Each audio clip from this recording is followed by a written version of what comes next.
I can walk again.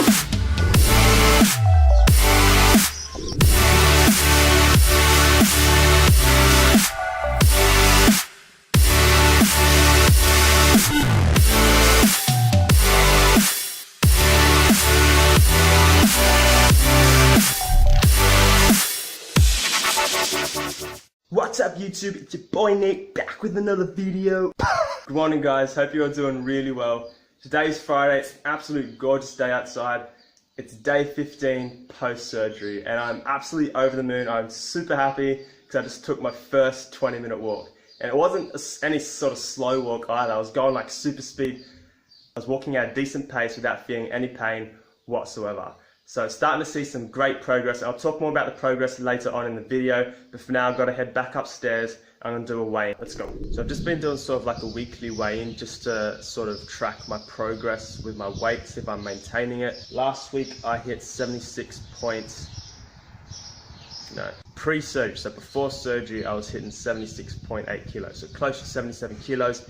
Last week post-surgery I was hitting about 75.5 kilos.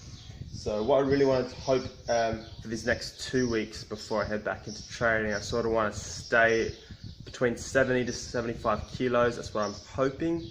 Moment of truth, see how we go. Actually kind of nervous, to be honest. 74.45. So it's kind of what I was expecting. Just lost a bit over a kilo, which is decent. It's decent progress. So what I'm taking into consideration is, because I'm not going to the gym, I'm not really maintaining my strength or my muscle mass, and in a way that is beneficial for me because I mentioned the challenges that I had last year in terms of my strength program, how it wasn't quite working for me. I was really focusing on building muscle and I thought that was building strength. It wasn't until I got to about 80 kilos, maybe even higher, I think it was 84 kilos from memory, for me to realize, hey, this is not working. I'm not gaining as much strength as I'd like to, and as a result, I just got huge. I was just a lot slower on the field. In a way, losing this muscle mass will build a sort of foundation for 2018, so I can effectively turn my muscles into pure strength. So instead of sacrificing that extra bit of muscle mass, I can really add to my strength without putting on mass. So in turn, I'm stronger, faster, quicker, without having, that extra weight to hold me down. So I'll be a lot quicker on the pitch, which is tops. So I said I'm in day 15 now, so I think about day 30, between day 30 and 40, that'll be the time when I can start going out and lightly kicking a ball, which I cannot wait for. Yeah, so weight progress is going super duper well. Right now I'm just going to take you through, it's not really going to be a boring vlog, but I'll be at home most of the time. I'm not really confident in going out to shopping centre and beach yet. I kind of just want to take it slowly, take this progress slowly. Probably next week I might be able to go out into the city and do more things.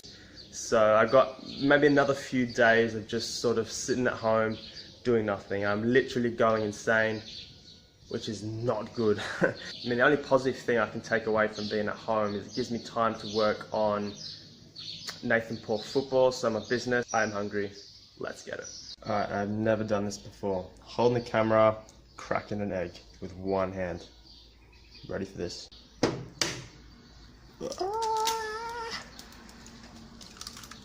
Uno, dos, tres. Cooking tutorials 101. How to crack an egg with one hand. Quality content. Alright, so I'm not showing you me eating breakfast, I guess. All I had was 4 eggs. I put some vegetables in it. A bit of cheese, shredded cheese, for that added protein, I guess. I'm not having any carbs this morning.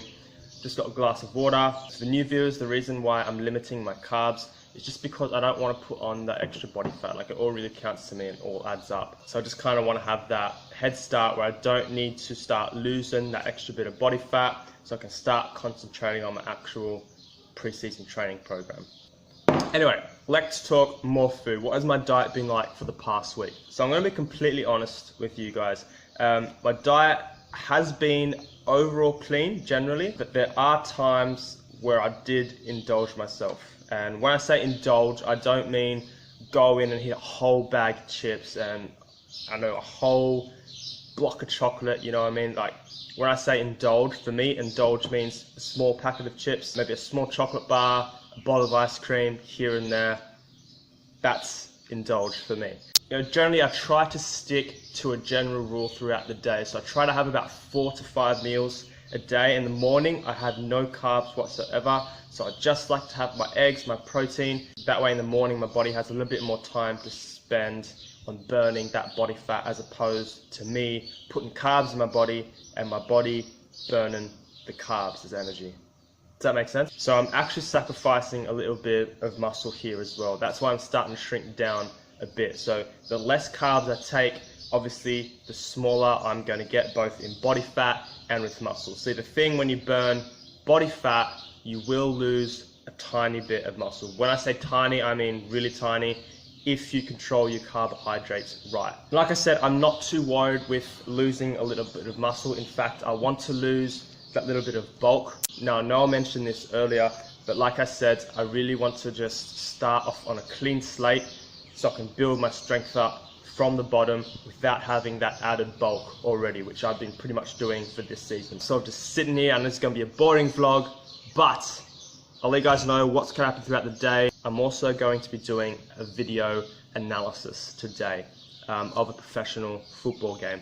So I'm going to take you through the techniques that I use, the approach that I use to analyze players in certain positions, and how I apply that to my game. So I want you guys to take something away from it and how you guys can start applying this, learning and applying the video analysis and how you guys can start learning and applying the video analysis techniques that I use to your own game and how it can benefit you guys. Gosh, why was that so hard? Now, anyway, so seriously, I don't even know how I got to 1,000 subscribers. I can't even talk. For the next hour, I'm heading into some boring stuff. Not boring for me, probably boring for you guys, which is why I'm not going to show you guys what I do. Just going to work on Paull football, a bit of marketing, answering a few emails for people going through my online training program. I'll talk to you guys in about 3 seconds. Stay tuned, video analysis is coming up right now. It's about midday now, and I'm going to spend about an hour to an hour and a half analysing Liverpool FC versus Spartak Moscow. And we know that Liverpool won 7-0. And as you guys know, my position is a centre defensive midfielder or a box-to-box midfielder. But for today, I'm just going to be analysing the defensive midfielders on both teams. So we've got Emre Can for Liverpool FC, and we've got Fernando for Spartak Moscow. Sitting at my desk now, usually I'd be watching it on television, but I've just got access to my laptop here, so it's a lot easier. So I've just bought the full match up here. Now I've got a book here as well. It's really important that you take notes as you analyse the game. And I believe taking notes, whether it's football, studying, whatever, I really believe taking notes helps you understand, helps your brain sort of take in the information. So honestly, I just put the match up the top here, analysis, the positions that I'll be focusing on, so defensive midfielders. So I'm going to analyse the defensive midfielders on both teams. So you've got Emre Can, number 23, and Fernando, number 11 for Spartak Moscow. Now, before I start, I always want to approach the game with a question or a focus question. So for Emre Can, why did he keep a clean sheet and how did he keep a clean sheet? Was his positioning good? Was his tackling good? Was he disciplined holding that position? And in contrast, we're looking at Fernando as well, and why were so many goals let in? As you know, the score was 7-0, so it'd be interesting to see his positioning in Liverpool's build-up play and eventually the execution of their attack. Simply after that, I just write down a few notes, anything that I see, anything that stands out. So if Emre Can's positioning in a particular scenario captures my attention, I will write it down, and I'll write down time that it happens. And what I'll do is I'll go back then after the match is done, and I'll go through the notes that I made just to revise them. Obviously, when you're analysing a match, it's different to watching the game. So I've actually watched this game. So as you know, I'm a big fan of Liverpool. So I've already watched this game live.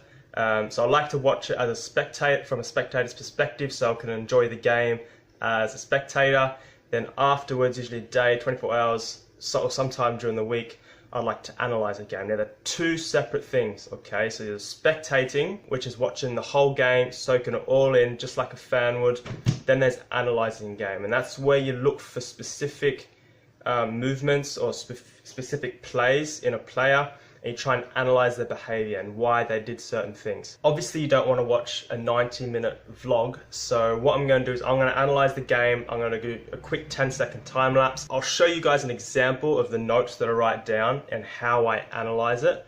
Then what I'll do is explain why I've written it down. I'll go back and I'll show you for little things to look for. And then after that, I'll show you how I apply it to my individual training and my game. Anyway, we'll get into the game. I'll see you guys in about 10 seconds.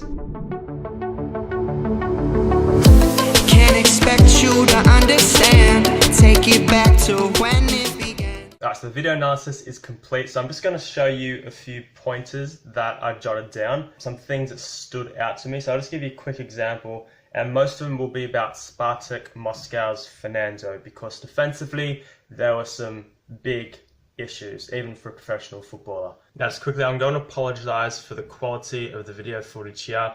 Just for avoiding copyright issues, I'm just going to film it from my camera. Alright, so this is just a highlight video again. I was just trying to avoid copyright infringements. You've got Mane with the ball here. You've got Salah in here. Now, you notice this big gap here in between. Now, there's going to be two centre backs back here. There's all this space in here. And as you can see, Fernando is really lazy. Now, a job of a defensive midfielder, and I know from personal experience, is you got to protect your back two or your back four. And you're always supposed to be scanning along this line here. And don't get me wrong, this is really intelligent running for Firmino. So Firmino here, he's going to take these defenders away. And that leaves that gap here for Salah to come through. Now, Fernando does a really poor job. Okay, should definitely be here. Okay, goal sight, and that's simple stuff. That's stuff that you learn in under 10s. As you watch here, you see that ball played straight through.